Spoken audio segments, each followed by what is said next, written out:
চ্যানেলটির পক্ষ থেকে সবাইকে নমস্কার। ভিডিওতে কোনো ভুল ত্রুটি থাকলে আপনারা আমাকে ক্ষমা করে দেবেন।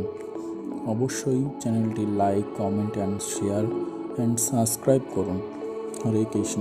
ভিডিওটিতে শ্রী ভগবদ গীতা নিয়ে আলোচনা করব। আমরা জানি মহাভারতে ভগবান শ্রীকৃষ্ণ অর্জুনকে যে জ্ঞান দান করেছিলেন সেই জ্ঞানকে শ্রী ভগবদ গীতা বলা হয়। সপ্তম অধ্যায় অর্থাৎ জ্ঞান বিজ্ঞান যোগ। এই অধ্যায়ে ভগবানের স্বরূপ বর্ণনা করা হয়েছে। অর্জুন, ভগবানের দুইটি প্রকৃতি, অপরা ও পরা। শোনো অর্জুন, এই প্রকৃতি জীবজগৎকে ধারণ করিয়া রেখেছে। প্রকৃতি অর্থাৎ মায়ার সংসার, ভগবান সৃষ্টি করা মায়া, কিন্তু আমি এই মায়াতে জড়িত নয়। শোনো অর্জুন, মায়াতে আবদ্ধ জীব আমাকে জানতে পারে না। তারা অন্য দেবতার পুজো করে ও ইষ্ট লাভ করে। সেই ইষ্টফল কিন্তু কিছুক্ষণ মাত্র স্থায়ী হয়। হে অর্জুন, আততি ও জিজ্ঞাসু ও জ্ঞানী, এই চার প্রকার ভক্তই প্রকৃতির প্রভাবে আমাকে জানিতে চান।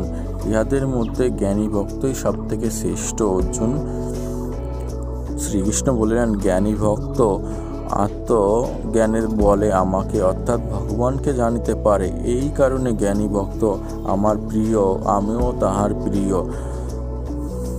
ইতি জ্ঞান বিজ্ঞান নামক সমাপ্ত। সপ্তম অধ্যায়টি সংক্ষিপ্তভাবে তুলে ধরলাম ভিডিওটির মাধ্যমে। ভিডিওটিতে ভুল ত্রুটি থাকলে অবশ্যই ক্ষমা করে দেবেন। হরে কৃষ্ণ। সপ্তম অধ্যায়ে জ্ঞান বিজ্ঞানের যোগের মাধ্যমে আমরা জানতে পারলাম যে ভগবানের সৃষ্টি করা মায়া রয়েছে। এই মায়াতে ভগবান নিজে আবদ্ধ নয়।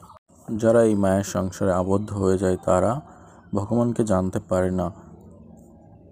এই ব্যক্তিরাই একরকম ভগবানকে জানতে পারে ও ভগবানের স্বরূপকে উপলব্ধি করতে পারে জ্ঞানের মাধ্যমে। হরে কৃষ্ণ।